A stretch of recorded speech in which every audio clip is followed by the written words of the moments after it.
Imagine this. 1,000 years pass. Humanity is gone. Every alien species in the galaxy accepts it. We are dead. We are extinct. We're nothing but a forgotten footnote in cosmic history. Then something impossible happens. A ship appears. Not just any ship. A massive vessel with human markings. And inside, humans, advanced, powerful, ready to change everything. The galactic leaders freeze. Their sensors go haywire. Their records say humans died a millennium ago. But here we are, walking into their most important summit ever. The aliens don't know what to do. Some are shocked. Some are terrified. Some are angry. In the next few minutes, you're going to discover 3 things that will blow your mind. First, where humanity actually went for 1,000 years. Second, what we became while nobody was watching. And third, how one human diplomat turned an entire galaxy on its head with just a few words. This is the story they never wanted told. Let me show you exactly how it happened. The year is 3024. Earth is a memory. Humanity disappeared in 2024, or so everyone believes. The Valorian Council sits in their crystal chamber above the planet Nexus Prime. They control 1/3 of the galaxy. The Zither Collective commands another section with their advanced technology. The Cathara Empire rules through military might. And dozens of smaller species fight for power and respect. But nobody talks about humans anymore. 1,000 years is a long time. Civilizations rise. Empires fall. Species evolve. Species go extinct.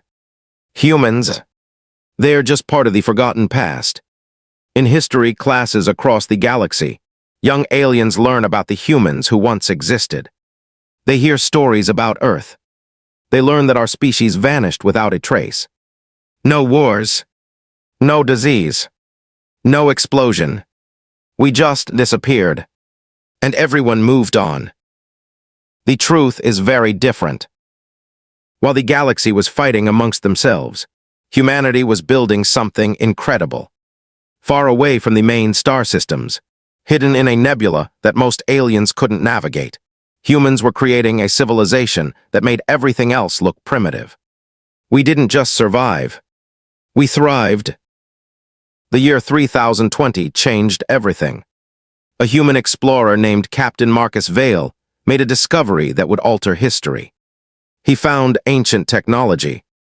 Not human technology. Something older. Something from a race that existed billions of years before. This technology gave humans the power to do things nobody thought possible. Travel faster than light in ways nobody understood. Create weapons that could reshape planets.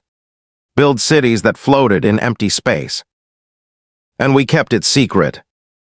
For 4 years, humanity worked in silence. We built ships. We created defenses. We prepared for something we knew was coming. The Valorian Council was becoming unstable. Wars were breaking out on the edges of their territory. The galaxy was getting dangerous. And we knew that eventually, someone would find us. Someone would come looking. Someone would want what we had. So we made a choice. On the day the Galactic Summit was announced, humans made their move. Every powerful species was sending their best ambassadors.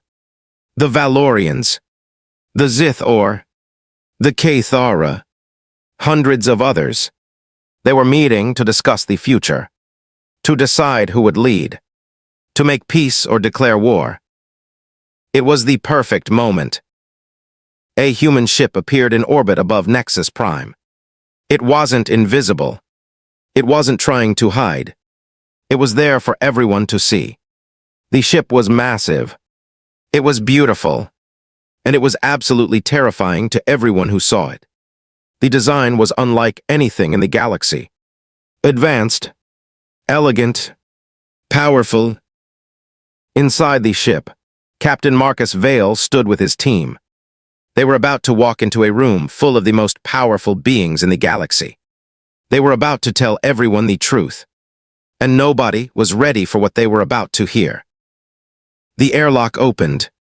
The humans walked down to the landing platform. Every camera in the system was pointed at them. Every alien was watching. Every heart was racing. Some civilizations started moving their fleets. Some were preparing weapons. Others were trying to figure out what was happening. The humans walked toward the summit chamber with confidence. They knew exactly what they were doing. They had trained for this moment their entire lives. They had studied every species. They understood every language. They knew every weakness and every strength. And they were about to reshape the entire galaxy. As they approached the grand doors of the chamber, alarms started ringing. Security systems went crazy. The Valorian guards tried to block their path. But the humans didn't stop.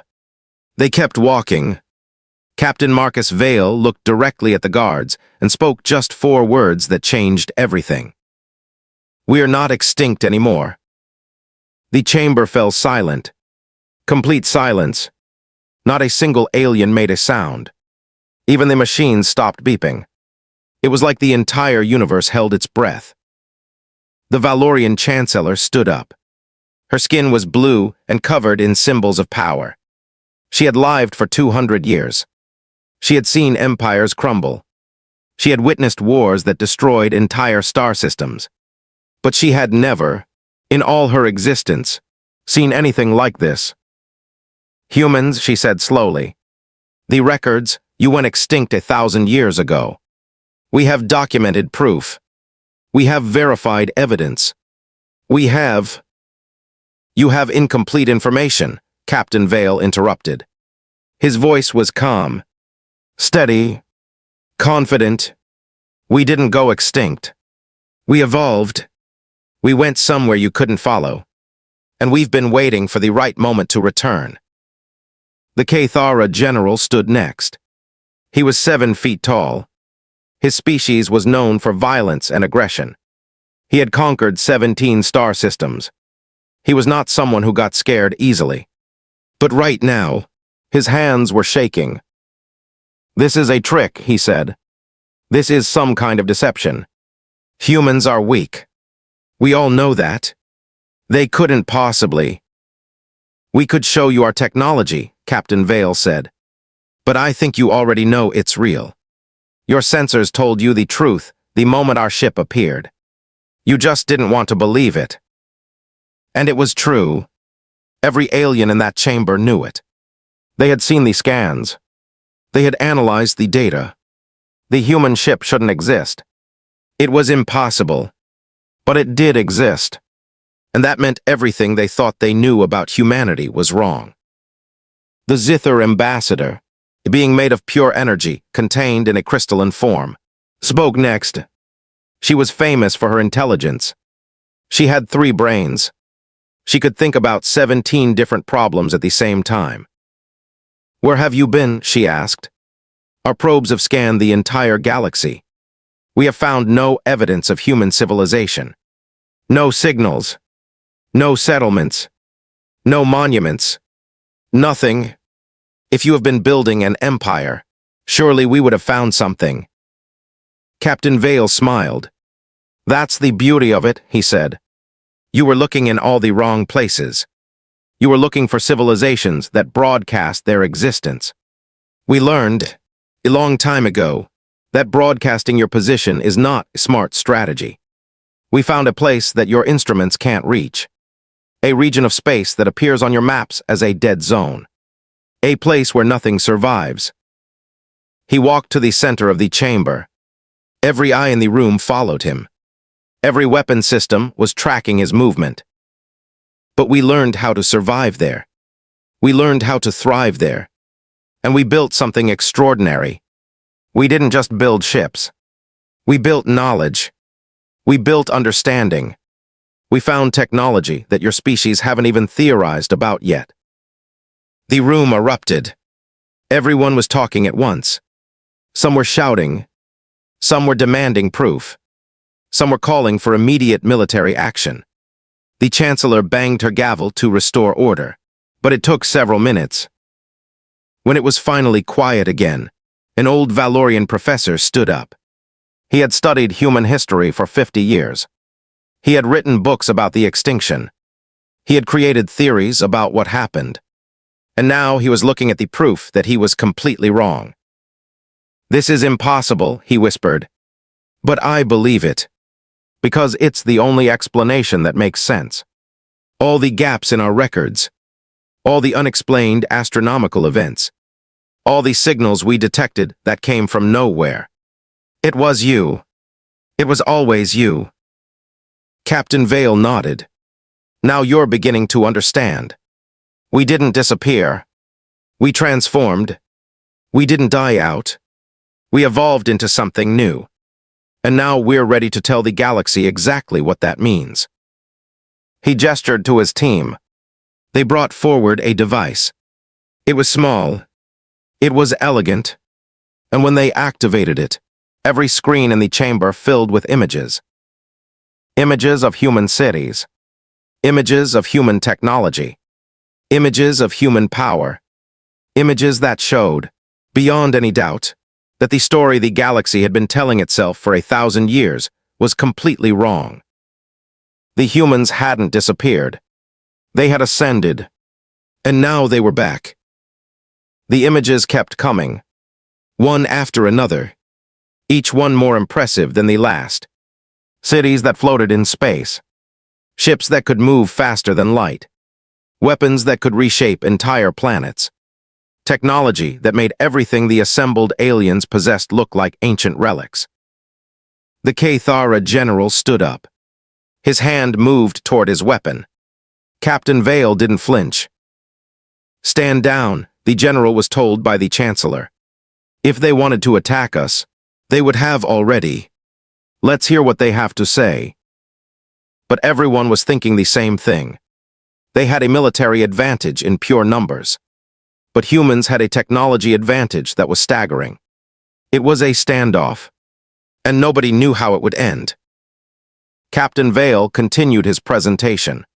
He explained how humans had found the ancient technology. He described the process of learning to use it. He talked about the hardships of building civilization in a place where survival was nearly impossible. He explained how each human generation became stronger, smarter, more capable than the last. "We didn't want to hide forever," he said. "But we needed time. We needed to be sure we were ready. 1,000 years ago, we made a choice. We chose survival over conflict. We chose knowledge over conquest. And now, because of that choice, we are stronger than we've ever been." A representative from the Zither Collective raised her hand. She was young for her species, only 80 years old. She had spent her entire life studying human extinction. "What do you want?" she asked. "You obviously didn't come here just to announce your existence. There must be something you want from us." "You're right," Captain Vale said. "There is something we want. We want a seat at the table. We want recognition. We want to be part of the galactic community again. Not as a conquered people. Not as inferior beings, but as equals." The chamber erupted again. But this time, it was different. This time, people were actually considering it. The idea that humanity might be equal to them. That we might deserve respect. That we might actually have something to offer. The Valorian Chancellor stood. "If we accept this," she said carefully, "if we agree to give humans a seat on the Galactic Council, what would that mean? What would be the terms?" Captain Vale pulled up a new set of documents. Trade agreements, defense pacts, technology sharing arrangements, cultural exchanges. Everything was detailed. Everything was fair. Everything was designed to benefit everyone involved. "We are not here to conquer," he said. "We're here to cooperate. We have technology you need. You have resources we need. We can help each other grow. We can work together to make the galaxy better for every species that lives here. For the first time, some of the aliens started nodding, started considering. The Zither representative, in particular, seemed intrigued. "This is a significant proposal," she said. "It will require a vote. It will require approval from hundreds of systems. It will take time." "We have time," Captain Vale said. "We waited 1,000 years. We can wait longer if necessary. But I think you'll find that when your people see what we can offer, they'll be very interested in what we have to say." The Cathara general still looked angry. But even he was quiet now. Even he understood what was happening. The balance of power in the galaxy had just shifted. Humanity was back. And everything was about to change. Captain Vale walked to the great window that overlooked the planet below. The other aliens gathered around him. They looked down at Nexus Prime. Then they looked up at the human ship in orbit. That massive, beautiful, terrifying vessel. A reminder that humans hadn't just survived. We had conquered the impossible. 1,000 years ago, Captain Vale said softly, my ancestors made a sacrifice.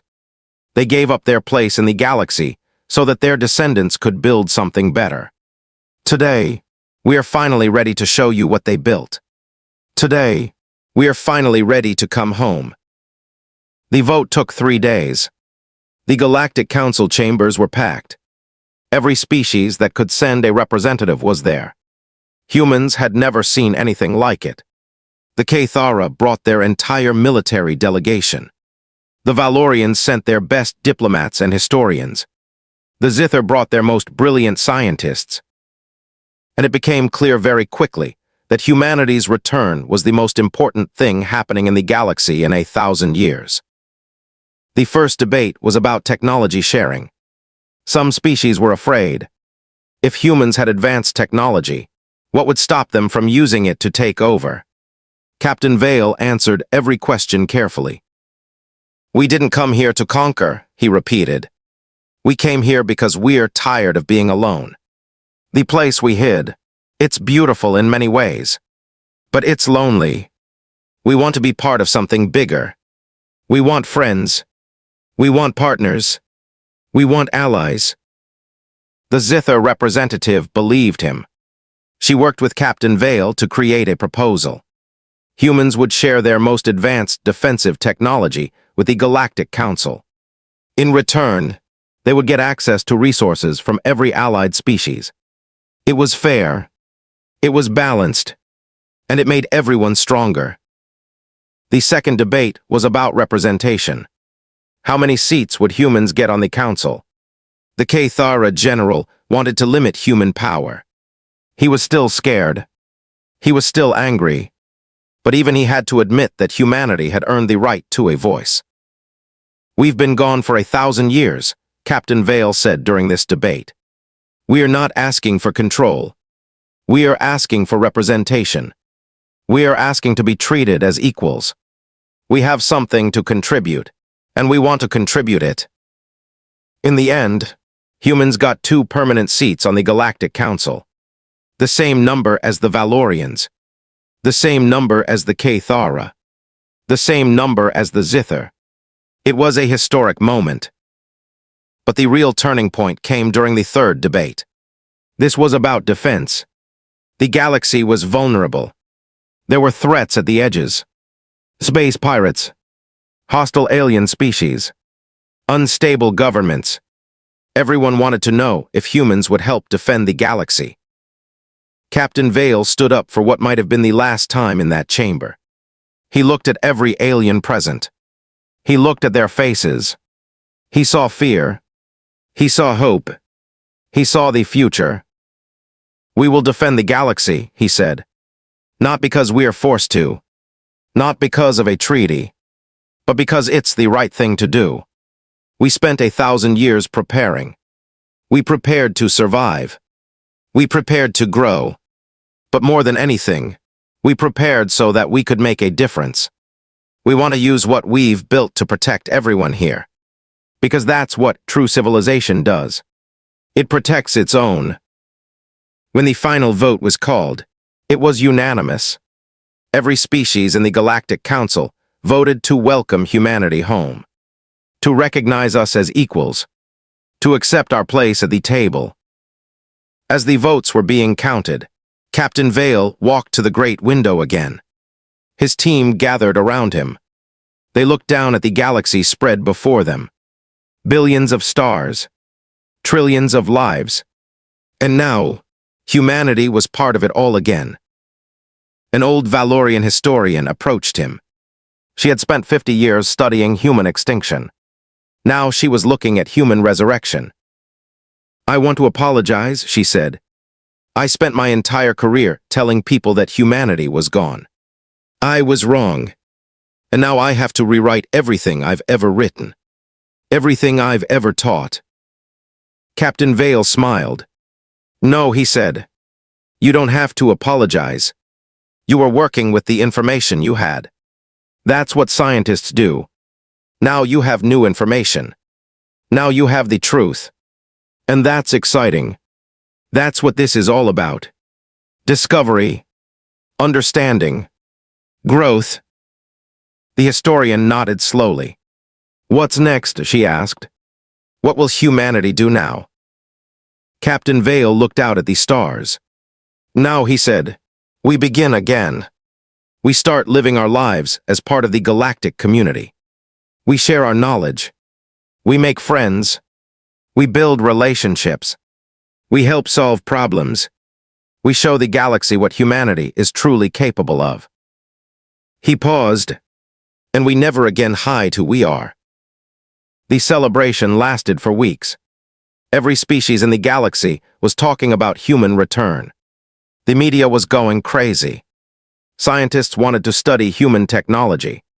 Traders wanted to make deals. Historians wanted to learn our story. And young aliens wanted to meet the humans who had changed everything. Captain Marcus Vale became the most famous being in the galaxy overnight. He was invited to every planet. Every government wanted to meet him. Every news channel wanted an interview. He was the face of humanity's return. The man who had walked into the Galactic Summit and changed history.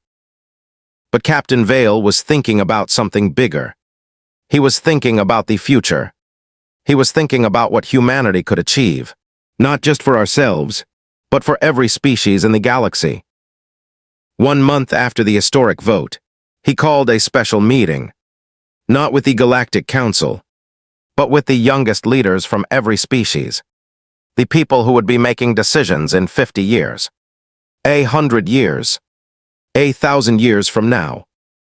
"We have an opportunity," he told them, "an opportunity that comes along once in a million years.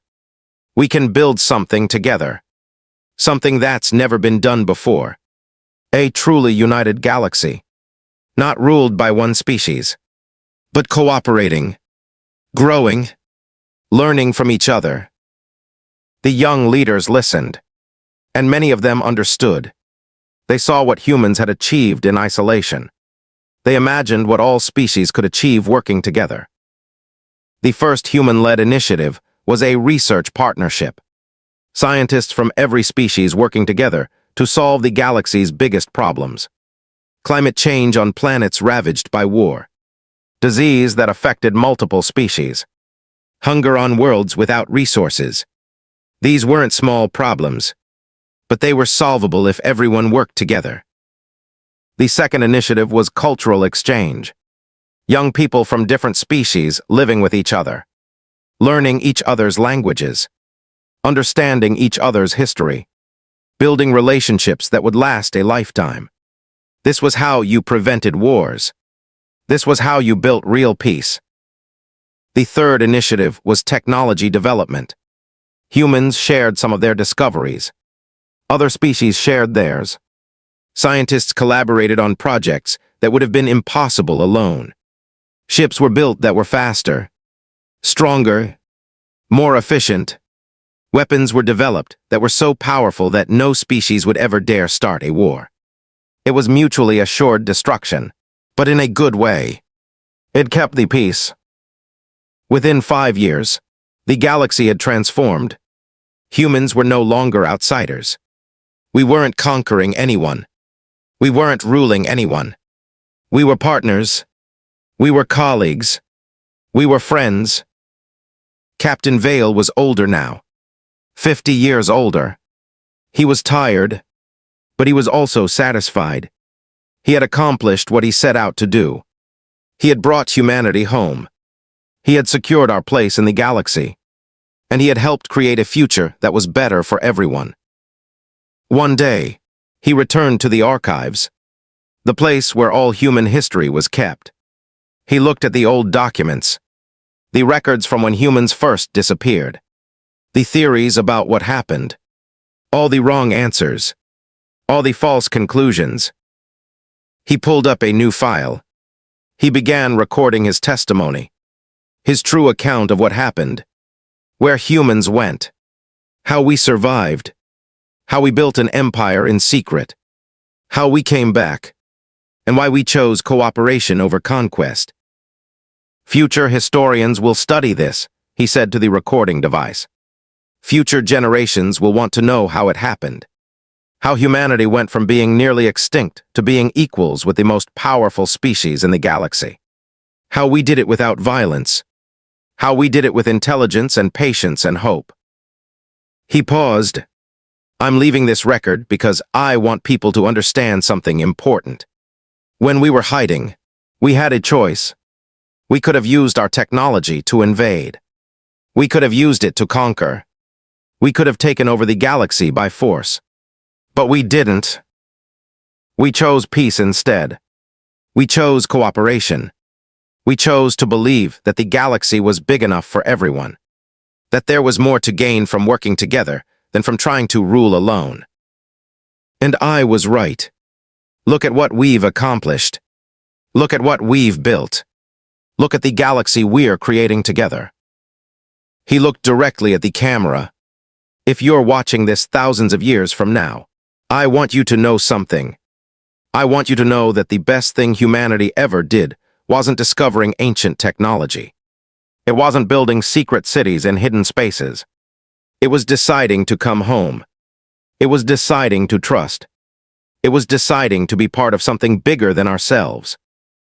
That's what made us great. Not our power, but our choice. Our choice to be better.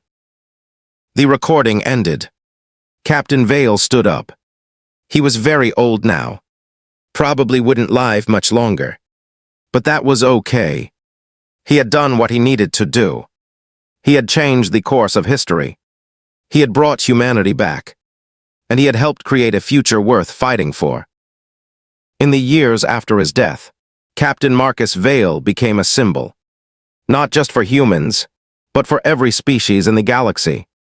He represented the possibility of change, the power of cooperation, the hope that even ancient enemies could become friends. And humanity thrived. We became what we were always meant to be.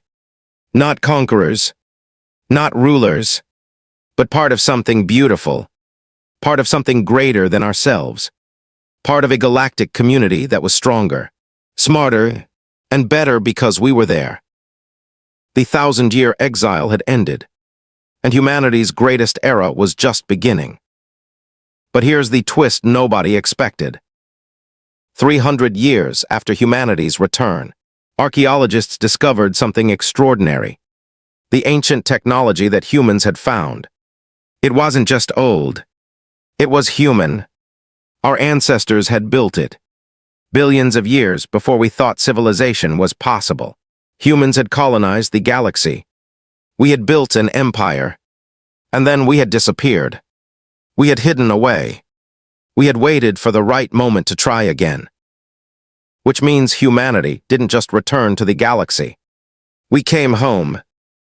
This entire story from our extinction to our resurrection was part of a plan set in motion by our ancestors. A plan so big, so ambitious, that it took 1,000 years to complete. We were never truly gone. We were always here, waiting, preparing, getting ready to show the galaxy what humanity was truly capable of. if this opened your eyes to the incredible potential of humanity, or made you think differently about the future we're building. Don't forget to like this video, because videos like this are what keep this channel growing. They're what let us tell more stories. Stories about humanity's rise, about our future, about the incredible things we can accomplish. Let me recap the 3 biggest takeaways from this story. First, humanity's greatest strength isn't military power or technology. It's our ability to wait for the right moment, to plan, to think long-term, to build something worth protecting. Second, cooperation is always better than conquest. When humans chose to share technology instead of using it to dominate, we became stronger. The entire galaxy became stronger. That's the lesson here. Third, coming home isn't just about location. It's about belonging. Humanity spent 1,000 years isolated. But when we finally rejoined the galaxy, we weren't trying to take over. We were trying to contribute, to be part of something bigger. And that made all the difference. Now here's what I want you to do. First, subscribe to this channel, because we're releasing a full series on human rise in the galaxy. Next week, we're dropping the story about the first human-alien war. And trust me, it's incredible. Second, join our community. Comment below and tell me, if you had to hide for 1,000 years and then come back, what would you bring with you? What knowledge would be worth protecting for that long? And third, if you want even deeper stories, even more incredible science fiction, check out our newsletter. It's free. You'll get exclusive content, early access to videos, and direct access to me and the community. The future of humanity is written by us. Let's write something amazing together.